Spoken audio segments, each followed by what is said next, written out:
Hey everyone, I'm Julian of Julian Creates, and welcome back for the sew along for my latest pattern with Know Me ME2079, where this time we will be sewing view B, which are the asymmetrical fly front pants.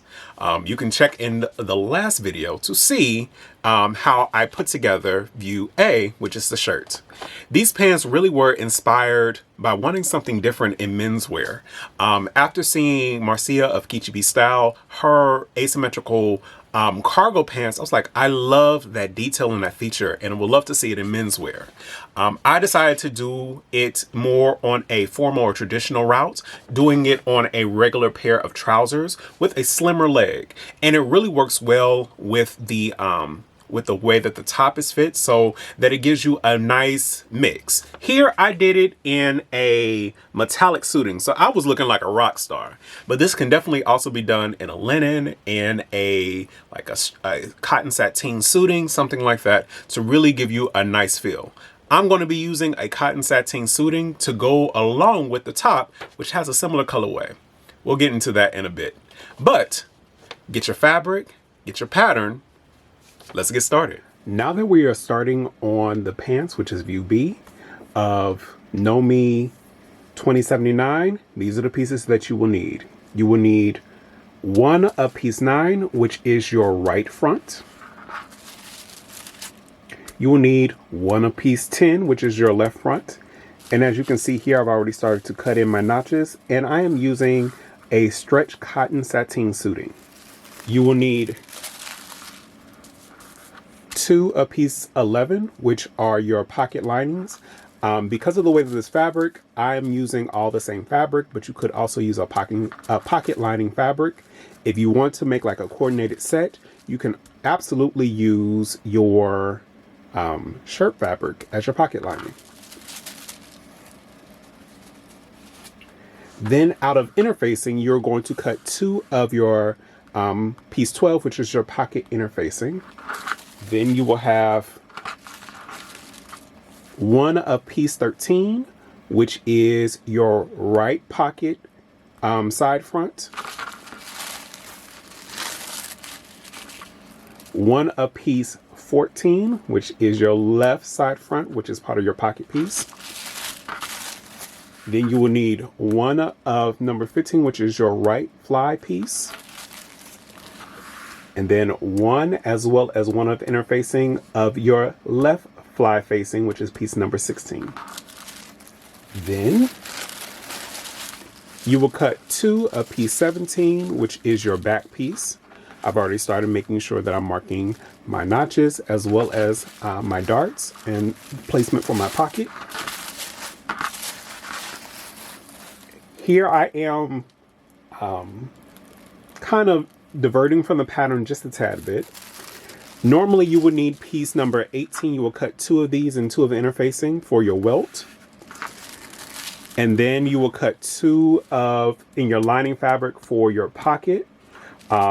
This is piece number 19. What I'm doing is I'm going to do all like an all-in-one welt and pocket piece. So I basically took my pocket piece and basically cut with my rotary cutter this part of it to basically this placement line, and then I pull the pattern down just to give me extra space. Plus I also like deeper pockets. This is an easy alteration that you anybody could do, is just to extend their pocket length if they want to have a deeper back pocket.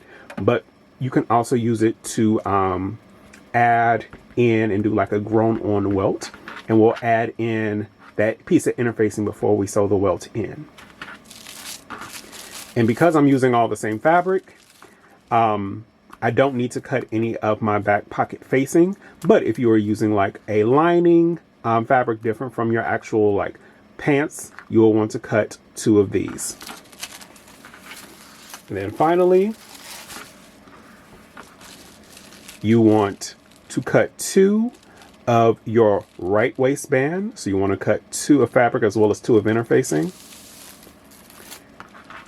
And piece 22, which is your left waistband. You want to cut 2 of the fabric and 2 of the interfacing. All right. So I've gotten everything cut of my pans, as well as I've gone to interface my pieces. As you can also see, I went ahead and finished all of my raw edges, just throwing it through my serger. I like to press my seams open, and I find that by going ahead and finishing the raw edges first allows for a cleaner finish and easier to do it flat with the pieces instead of trying to maneuver a whole garment under my serger to finish my seams. So the pattern will have you start working on your pockets first. I'm a person, I like to finish up my prep. And one of the things that I do for prep is like all of my darts and stuff. Those are the first things that I do when I'm starting on a garment. So instead of working on my front first, we're going to start on the back by,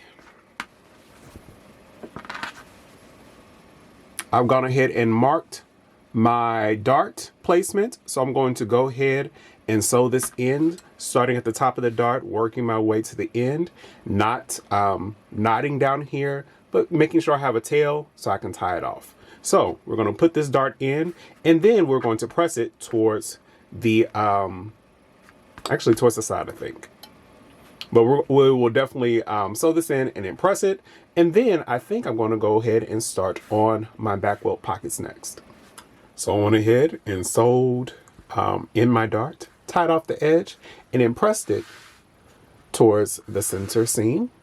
Now, the pattern calls for, as you are starting your welt, is to take a little scrap of interfacing and press that over your marks. Now, to make sure that I know where my marks are, because I've already marked them in, I'm going to put some pins on the other side so that I can then just remark these once I press this interfacing in. All right, so I went ahead and added that little scrap of interfacing, pressed that on. Then I went ahead and remarked the placement for my welt pocket. So now, the way that I do this here is that I like to go ahead and sew a box around this welt area. I find that it just gives me cleaner place to fold and everything like that. So I literally do a whole entire box around that. And then we will start putting on the pocket piece.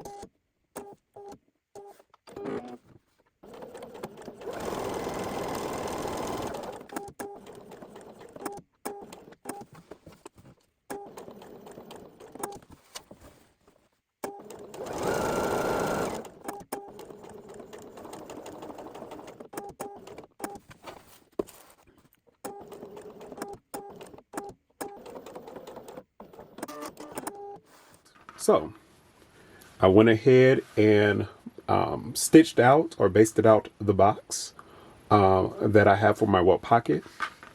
And I just find that it is easier for me to navigate how to put the pocket in once I have that in place. Now, once we have that in place, I'm doing my pocket a bit differently. So instead of using the welt piece, I have increased the size of my pocket piece by, I think I did it by 3 inches. Usually I do that on every piece. So I literally cut this bottom portion at the same length, and then I just pull my top piece up to add some length to it. So instead of, and since I'm also using the same fabric, I'm not using the facing piece, but I have went ahead and drawn out my lines here for my welt markings there. And we're going to place those lines right on top of that stitching. And then I will pin it. Now, I'm going to pin it from the back side because I find that it is easier for me to sew from this side, because then I can match up with these lines, and we will sew this line and this line only. All right, so I went ahead and went over my parallel lines again, attaching this pocket flap. Now, as you can see here, my lines are a little squiffy from the lines that I marked, but I did use this as just a guide point. The reason I sew it from this side is because these are where I want the pocket placement to be exactly. So this is what works for me, but use, of course, what works best for you. So now that we have done that, what I'm going to do is I'm going to start opening up my slip for my pocket. Okay.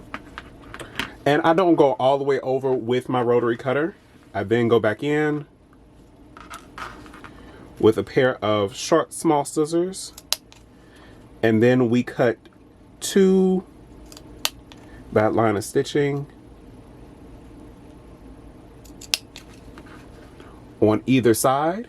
Once we do that, we're going to start flipping this pocket piece towards the inside and giving it a press. All right, so what I did was I went ahead and pressed all of that top piece towards the top and around the sides. Now, I did not, once I turned it in, I did not press this down yet because we want to make our welt. So I literally pressed it up so I at least know where that stitching line is.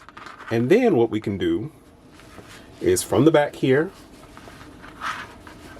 taking this piece down to create that welt, and we're going to give this a press again so that that's all nice and in place. So, and just to provide a little bit of clarification, just making sure that we are on the same page, I went ahead and pressed my welt in place. So here's my welt area. I'm now about to take it back to my machine and stitch here in the ditch while the pocket is still unfolded. Okay. Once we have stitched in the ditch there, I'll give it another press. Then we'll fold this pocket piece up and in place. So it'll look like that, where we'll match up at the top here. I will give it another press. And then from this front, I can go and making sure that I sew down those little side tabs, holding everything in place and together.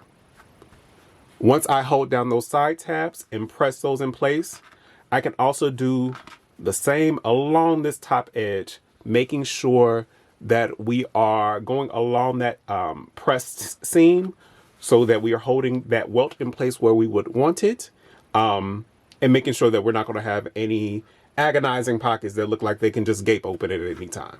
So we'll finish this up and then we'll come back as we are about to put the pocket together. All right, so we have attached at the top and on either side. We have the whole pocket pressed in place. This is what it looks like on the back side. So now what we're going to do is put the rest of the pocket together. So I like to move everything out the way and we are going to sew along this edge. Now you can do like with your regular sewing machine and then finish the edge. What I'm going to do is I'm going to take this over to my serger and we're just going to serge all the way down, catching both edges of the pocket and putting the pocket together, as well as finishing the edges of my fabric. So we'll do that on both sides. Then I'm going to run a line of basting stitch right along the top edge here so that I can make sure that this edge is attached at the top. And then we're going to set these aside and start working on our fronts. All right, so let's start working on our fronts. Now, I'm going to be demonstrating this on the right front. And remember, you cut one of your right front, one of your left front, and the pocket pieces, the pocket facings are the same, but the rest of the pocket pieces are different. But the construction of the pockets are the same. So I will be showing on my right front here.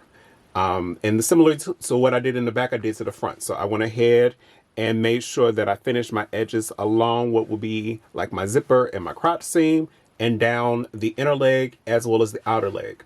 I did not do where I'm installing my pocket, nor did I do the top, because those will be encased. So we're going to take one of our pocket pieces that also has been interfaced using piece 12, which is our pocket interfacing. And we're going to lay that right sides together. And we're going to make sure that we are matching our notches on both edges. And we are then going to sew between the dots on the pattern. And I have small marks, so we're going to sew in between those. All right, so once I have gone ahead and sewn between the dots, I then went and pressed the seam allowances towards this pocket lining. We are then going to understitch it, give it another press, fold it back, making sure that that edge is right along that corner. And then we're going to top stitch it at 1/4 of an inch. All right, so we have everything. We understitched. I don't know if you can even see that. There you go. Understitched as well as top stitched. All that together. Now we're going to take our right side fronts, basically our right pocket piece. We're going to lay that on top, and we're going to match up all of our dots and notches along the pocket as well. Here as well. There we go. And then, of course, once I flatten it down, I will pin it, and we're going to sew this together. And if you want to, what I'm probably going to do is, of course, I'm going to move it out the way, do it this way, sew it all the way around towards this edge here. Then what we will do is we will do a line of basting stitches top here to the dot, as well as this way. So this way to the dot. And we'll do that to the other side as well. And that puts our pockets together. So I went ahead and did my pockets on both of my fronts. The only thing that is different really is how I kind of combined them. So of course we did them both down the side here on either side. Now the pocket on your right side, they have you press across the top and down the front so that all of this will be also caught in when you put in the zipper.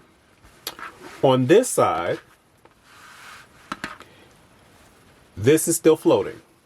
Okay, so literally I went to the notch across the top from the dot to the notch, and everything else is floating. So we're going to take our right front and put it to the side and start focusing on our left front. So once you have done your pocket on there, another thing they want you to do is go ahead and reinforce this dot here. So with that, you are going to sew about 1 inch on either side of this large dot so that you can then clip to that dot. All right, so I went ahead and reinforced at my dot and clipped to that dot. Not through it, but to it. Now we're going to take our left fly facing. I went ahead and finished this straight edge, and we're going to sew along this curved edge after matching all of our notches between the dots, attaching that there. Then we're going to open this up and understitch it. So we went ahead, sewed on our front piece, turned it to the back, and did some understitching as well.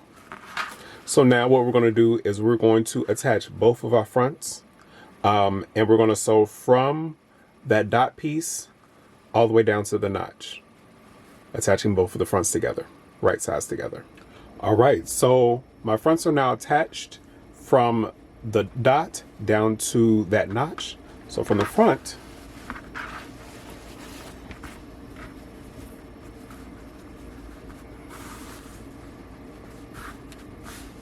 this is what it's looking like.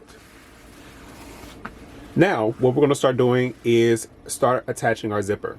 So, not focusing on the left side, we're going to start focusing on the right side first. What we're going to do is we are going to press under 5/8 of an inch on this side down to the dot so that we can start working on installing our zipper. All right, so now that we've gone ahead and folded in our right front by 5/8 of an inch, I took a zipper and I shortened it. I had a 14-inch zipper and needed it to be shorter. The pattern calls for a 9-inch zipper, but you know, sometimes when you want to color, you got to do what you got to do. And even with the zipper that is described in the pattern, you might have to cut it. So what I did was I went and did some stitches all along the bottom here. Then I went and cut away the rest of the zipper teeth, and then I just burned the edges to seal it in place, and I can go back in and trim the rest. So we're going to put that bottom edge at the bottom dot. And this goes to the top. What we are now going to do is we can base this in place. Another option is you can pin this in place so that you can do that with the next step.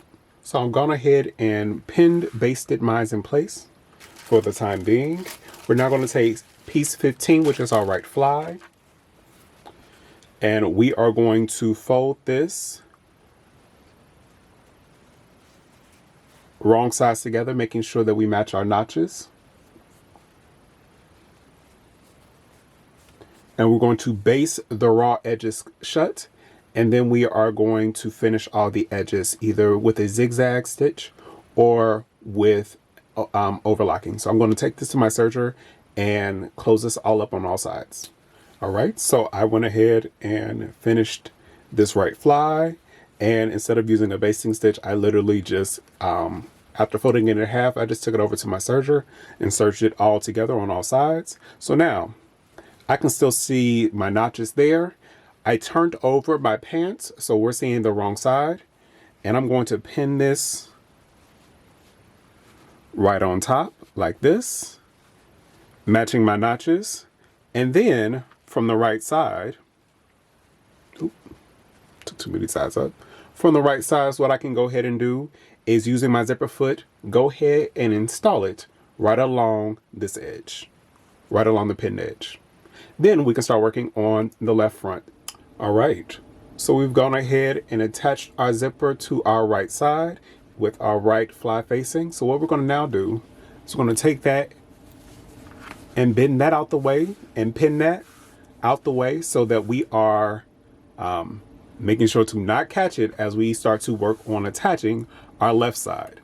All right, so once you have pinned out your right fly, we're going to start working on the other side. So the way that I do it is that I turn most of my pants over, but leave the left fly facing down on top of the zipper. What I am then going to do is, from this way, I will pin this in place, and then using my same zipper foot, I will sew this down to the inner edge of my right fly, or of my left fly. Sorry about that.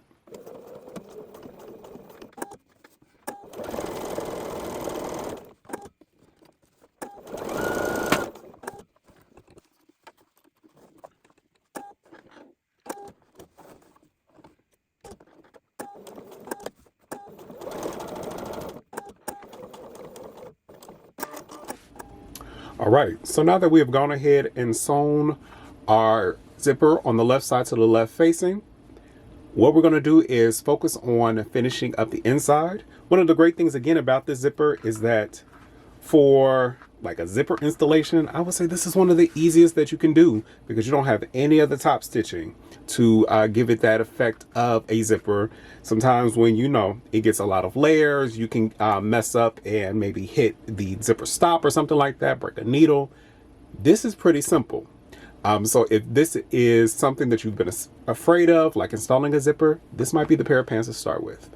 So what we are now going to do, and I've already went ahead and did it here, is we're going to focus on finishing the inside piece with this side. So as you can see here, that I've already sewn them together. So the way that I did that is literally, while my zipper foot is still on, I went and put my left side front along the edge of my left facing, matching my seam allowance, and I just used my zipper foot and ran it right along the edge of that, or at a 3/8 inch seam allowance, or 1 centimeter, with the right sides together.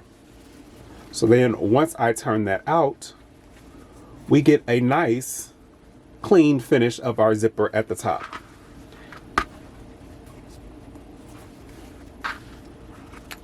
And once you have done that, you can go ahead and baste this edge all together closed.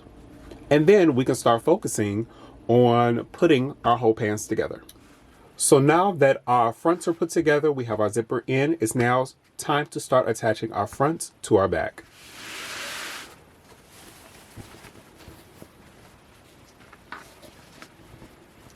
So I'm going to take one of my back pieces and match them right sides together.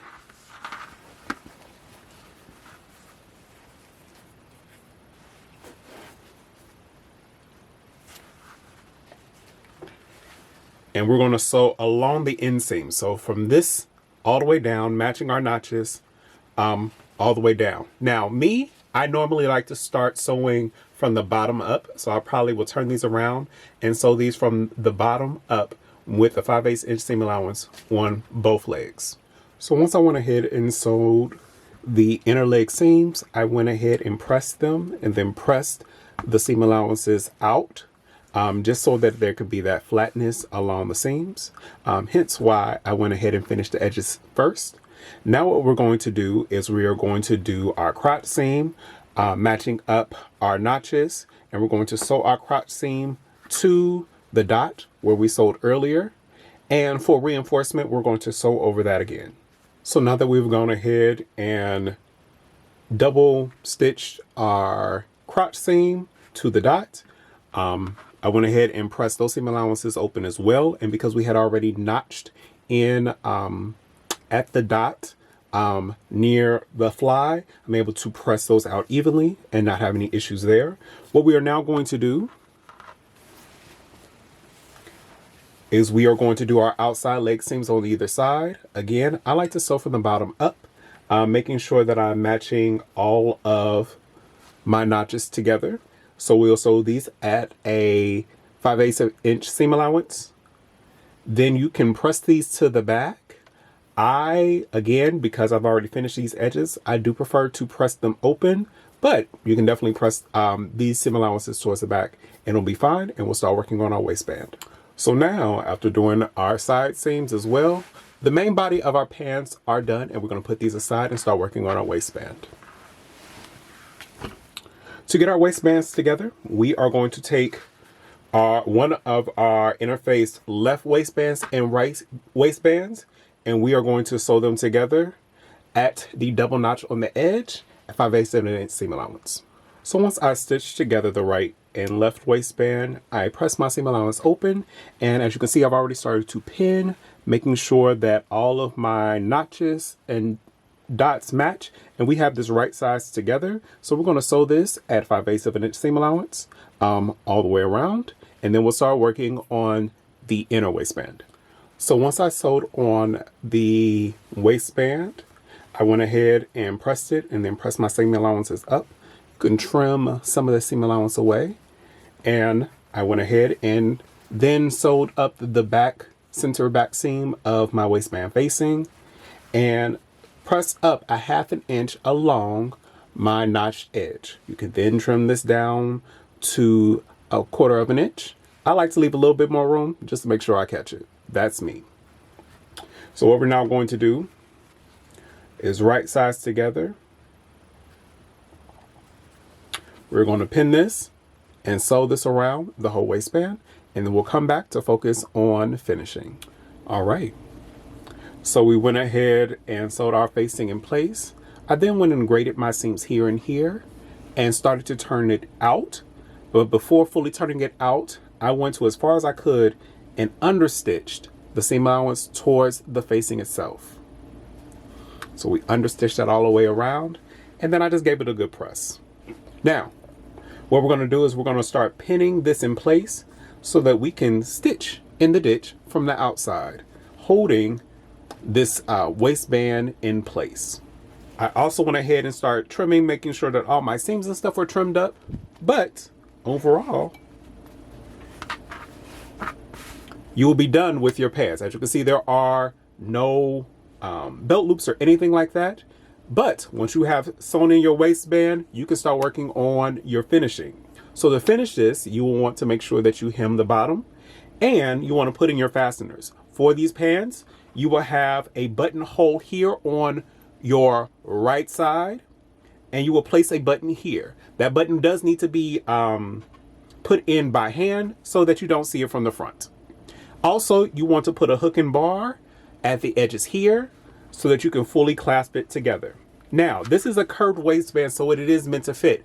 But if you are scared that the pants are going to slip off, what I would do is try to put your hook and bar just a little bit over, just so that you can get a further tug, just to make sure that you are holding your pants securely in place.